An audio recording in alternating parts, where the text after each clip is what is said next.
What's up guys? Today we're going to keep it simple. We're going to talk about the 4 major accounts you need if you want to start building wealth in your 20s. If you're new here, I'm Kate. I'm helping you fix your relationship with money by teaching the things we just should have learned in school. The first account that you need to open is a current account. Likelihood is you probably opened one when you were like 14, which is great. You've probably already set up the first account on this video. You're in a great position to start your personal finance journey. The purpose of our current account is really simple. It's transactional. You need a place where people can pay money into and you can spend money from. From this day forward, do not keep any savings here. Chances are, if you had a look at your interest rate, there basically is none. As inflation's happening across the world, which you can't control and you can't stop, your money's purchasing power is getting less and less over time, so we do not store any of our savings here. Really normal. If this is the only account you have currently, I don't blame you. We weren't taught this in school. Actually, only 12% of the UK have at least these 4 accounts that we're going to go through. The next account you need open is your high yield savings account. What the hell is a high yield savings account? A high yield savings account is just a bank account that you store your money in, and because you store your money in, the bank pays you interest. Interest is the reward a bank gives you for saying thanks for storing your money here with me. When it comes to opening our high yield savings account, we want to get as high interest on this account as possible. Currently, as of January 2025, top of the line, kind of looking at about 5%. If you've done some research or you actually have a high yield savings account of your own and you think the interest is great, we don't gatekeep in this community.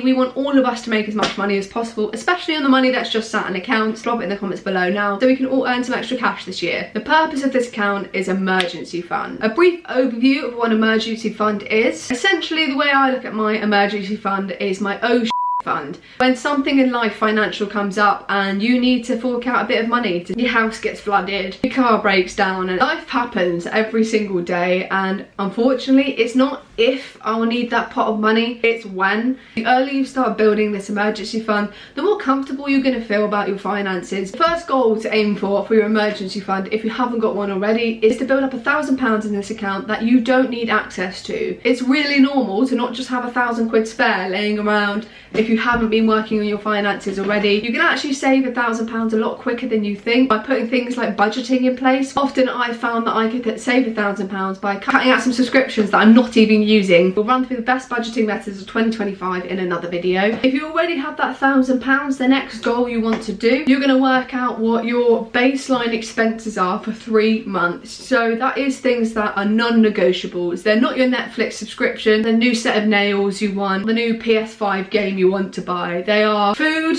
utilities, rent, whatever your absolute musts are. You're going to figure out that baseline number every month. No matter whatever I do on top of it, I need this absolute minimum to see me through to the next month. Once you've got that figure, we're going to multiply it by 3, and that is your 3-month emergency fund. The next step following that is using that same number is you're going to do 6 months. It's really important we don't look at our emergency fund for, oh, I actually fancy going to Ibiza next year. I should have dropped that 12 grand I spent 2 years saving on a new car. Once you've built up your emergency fund, you want to forget about it until something in life happens that you need that pot of money. Today, when you lose your job, your house gets flooded and your tyres pop on your car. Easier financial situation because you already built up that cushion to protect you. Let's move on to our third account, which is a cash ISA. What is a cash ISA? I've never heard of an ISA. Why would I put cash in it? And it sounds a lot scarier than it is. To break it down a bit, all an ISA is a savings account with a tax-free wrapper on top. So any interest that you earn on the money inside this account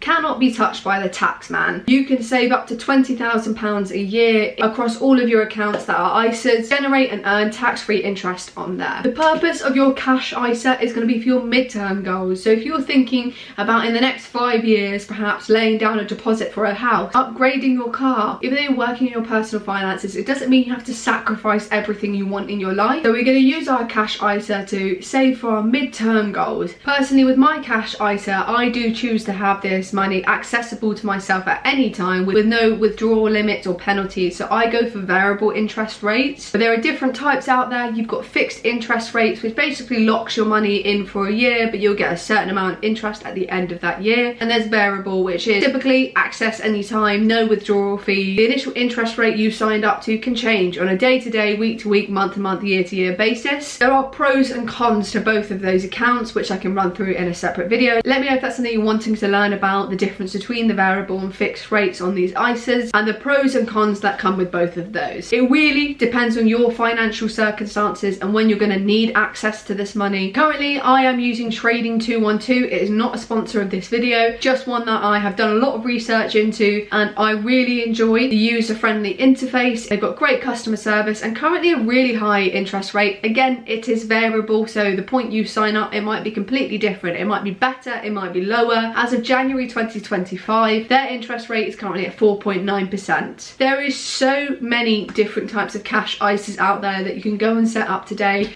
So I do suggest doing a little bit of research into the one that's going to work for you best, because it completely depends on your financial circumstances. I have a link to Trading 212. As I said, it is not sponsored, but I do think they're a great platform for myself. So if you want to check them out, I've got a link in the description below. If you do click that, just so you know, it is an affiliate link. Choose to sign up. There'll be a kickback to you and a kickback to me. Anyways, let's move on to the next topic, which is the stocks and shares ISA. Now, we just went through what an ISA was. Remember, it is a savings account with a tax-free wrapper on it. A stocks and shares ISA is slightly different, and it's when we're going to talk about investing. And before you run away because you don't want to do stocks and shares, it seems really scary and everything, it's really not that scary. I'm going to break it down for you. Firstly, the purpose of this account is for your really long-term goals. 10, 15, 30, 40 years from now, which seems like a long way away. We'll go through exactly why it's going to benefit you to start now. Personally, I'm using this account to build wealth for my retirement, but it is really important to highlight that if you do choose to open up a stocks and shares ISA and put money into it and start to invest, your capital is at risk. So by no means do I want you to go away, only have a stocks and shares ISA and put all of your money into investment, but it's just going to be one of the accounts you have running to manage your money and make your money make money for long-term goals. A great way to get started is to choose a number that you can live without every single month. Easiest way to do that is to start budgeting. Once you start budgeting, you'll realise that a lot of your money is going to really random stuff that you actually don't need. I think a good goal for most people, perhaps in their 20s, is if they can find £100 a month to put aside into your investments for your long-term future. The most important thing to do is you are going to invest on payday. So not at the end of the month when you spent all the money and then you have to find that £100 from somewhere. You're always going to pay yourself first. You're going to act like this isn't a bill and an expense. And I recommend doing this with your savings as well. You'll be acting like the 1% if you actually take action on this and to pay yourself first. The best thing you can do is have it automated that on payday,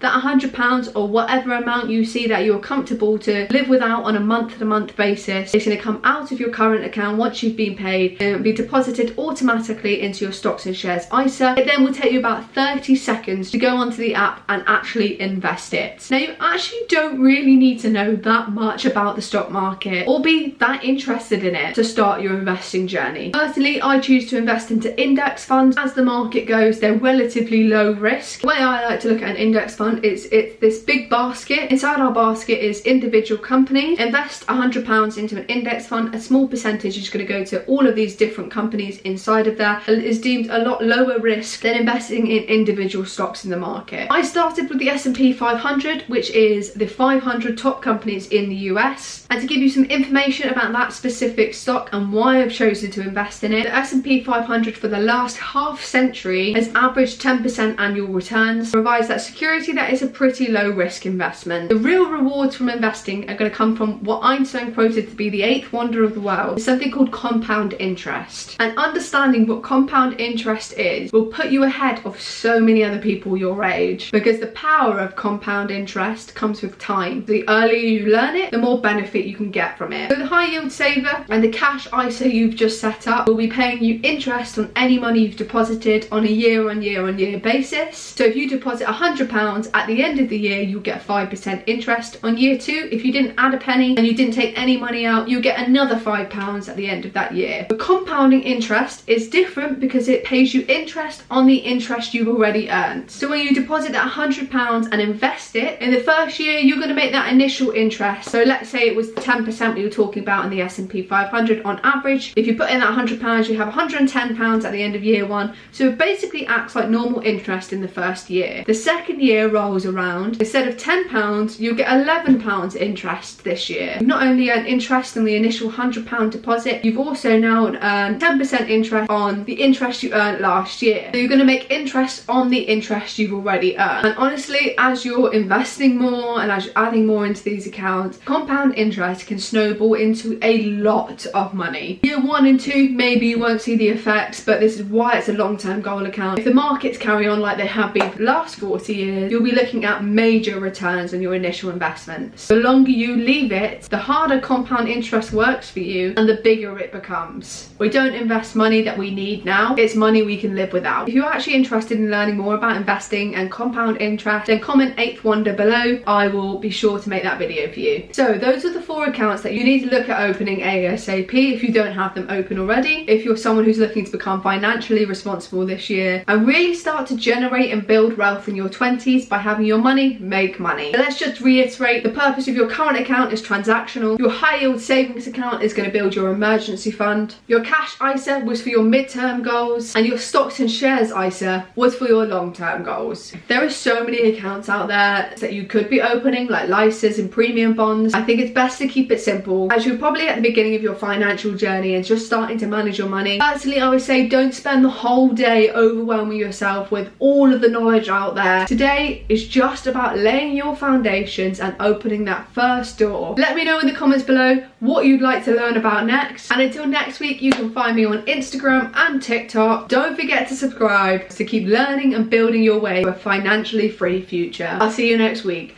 Bye!